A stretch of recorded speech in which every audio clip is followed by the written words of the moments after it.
ناظرین، ہماری خبر کا عنوان ہے دونوں دارالعلوم کے فاصلے کم ہوئے۔ خبر تفصیل سے سن لیں۔ ام المدارس دارالعلوم دیوبند اور دارالعلوم وقف دونوں کے فاصلے کم ہو گئے ہیں، اور آج وہ لمحہ تاریخ ساز آیا کہ یکساں مسائل کے حل کے لیے دونوں کی ایک مشترکہ کمیٹی تشکیل دے دی گئی ہے۔ اطلاع کے مطابق آج دارالعلوم دیوبند کی مجلس شورا کا آخری دن ہے، جس میں مفتی ابوالقاسم نعمانی، مولانا ارشد مدنی اور مولانا محمد سفیان قاسمی سمیت ملک بھر کے نامور ممتاز اہل علم شریک ہوئے ہیں۔ اسی مجلس میں دارالعلوم وقف کی طرف سے مولانا محمد سفیان قاسمی، مولانا اقبال رکن شورا اور مولانا محمد شکیب شریک ہوئے ہیں۔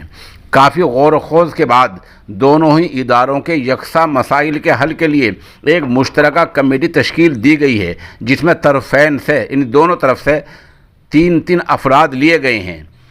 دارالعلوم دیوبند کی طرف سے حضرت مفتی ابوالقاسم نعمانی دامت برکاتہم، حضرت مولانا سید ارشد مدنی مدد العالی اور رکن شورا مولانا انوار الرحمان، جبکہ دارالعلوم وقف کی طرف سے حضرت مولانا محمد سفیان قاسمی دامت برکاتہم، حضرت مولانا احمد خضر مدد العالی اور مولانا محمد شکیب قاسمی کو کمیٹی میں لیا گیا ہے۔ ایک طرح سے دونوں ہی اداروں کے مشترکہ مسائل کے حل کے لیے اور باہمی اتحاد و اتفاق کے لیے یہ 6 رکنی کمیٹی بنی ہے۔ اب سوال یہ رہ جاتا ہے کہ دونوں اداروں کے مشترکہ مسائل کیا ہیں؟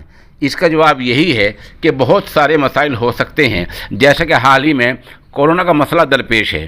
اس کے علاوہ بھی بہت سارے مسائل درپیش ہو سکتے ہیں، ان کا حل بھی دونوں مل کر نکالیں گے۔ بہرحال یہ اپنے آپ میں بڑی بات ہے کہ چوتھائی صدی سے بھی زیادہ عرصہ گزرنے کے بعد دونوں دارالعلوم نزدیک آ گئے ہیں اور فاصلے کم ہو گئے ہیں۔ آپ مل کر دعا کریں کہ اللہ تبارک و تعالیٰ دونوں کو اور زیادہ قریب کرے۔ باہمی اتفاق اور اتحاد ہو گیا ہے، اس سے بڑی اور کیا بات ہو سکتی ہے۔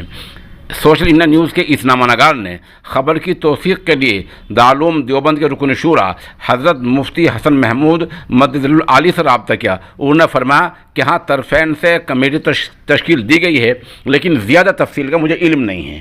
ادھر دارالعلوم دیوبند کے ترجمان جناب اشرف عثمانی نے بھی خبر کی توثیق کی ہے۔ بہرحال سوشل انڈیا نیوز دعا گو ہے کہ اللہ تبارک و تعالیٰ دونوں اداروں کو مزید قریب لائے، اور اللہ تبارک و تعالیٰ ان بزرگان دین کا سایہ تا دیر ہمارے سروں پر قائم و دائم رکھے۔ آمین ثم آمین۔